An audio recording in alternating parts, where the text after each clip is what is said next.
HM घाटमाता news.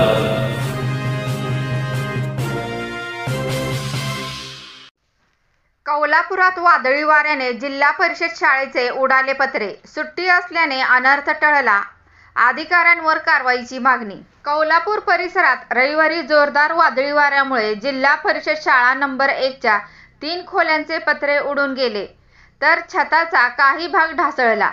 शाळेला सुट्टी लागल्याने अनर्थ टळला। अधिकाऱ्यांच्या हलगर्जीपणामुळे हा प्रकार झाला असल्याचा आरोप शालेय व्यवस्थापन समितीने केला आहे। कौलापूर आणि परिसरात शनिवारी आणि रविवारी जोरदार वादळी वाऱ्यांसह पावसाने हजेरी लावली होती। रविवारी झालेल्या वादळी वाऱ्यामुळे जिल्हा परिषद शाळा नंबर 1 च्या खोल्यांचे पत्रे उडून गेल्याने प्रचंड नुकसान झाले आहे। शाळेच्या 5 खोल्यांच्या दुरुस्तीचे काम 2019 ते 20 मध्ये मंजूर करण्यात आले होते। त्यानुसार खोल्यांमध्ये पत्रे बसवण्यात आले, त्याला कुंभी घालण्यात आली, पण काम पूर्ण झाल्यानंतरच 2 महिन्यांमध्येच कुंभी निसटून धोकादायक बनली होती। विद्यार्थ्यांच्या सुरक्षिततेच्या दृष्टीने कुंभी काढून नवीन कुंभी बांधून द्यावी, अशी मागणी शाळेच्या मुख्याध्यापक वसंतराव नागरगोजे यांनी 2 जुलै 2022 ला कौलापूरच्या ग्रामविकास अधिकाऱ्यांकडे केली होती।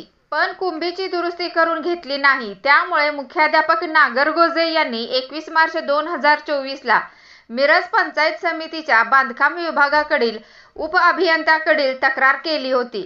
त्यानंतर विद्यार्थ्यांची सुरक्षितता लक्षात घेऊन निकृष्ट झालेली कुंभी काढण्यात आली, पण ठेकेदाराकडून नवीन कुंभी घातली नाही। त्यामुळे मुख्याध्यापक नागरगोजे यांनी पुन्हा कौलापूरच्या ग्रामविकास अधिकाऱ्याकडे तक्रार करून कुंभी तातडीने करून द्यावी, पत्रे उडून जाण्याची शक्यता असल्याचे पत्र दिले होते, तरी देखील याकडे दुर्लक्ष करण्यात आले।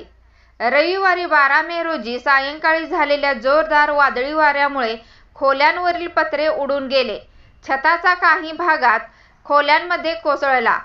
वेळ चांगली म्हणजे शाळेला सुट्ट्या सुरू झाल्याने मोठा अनर्थ टळला, पण या प्रकरणाची गंभीर दखल घ्यावी आणि हलगर्जीपणाचा ग्रामपंचायतीमधील संबंधित अधिकाऱ्यांवर कारवाई करावी, अशी मागणी आता शालेय व्यवस्थापन समितीच्या सदस्यांकडून केली जात आहे।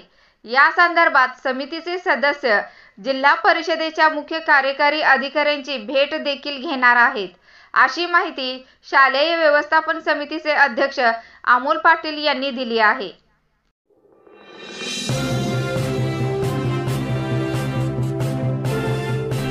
HM घाटमाता news.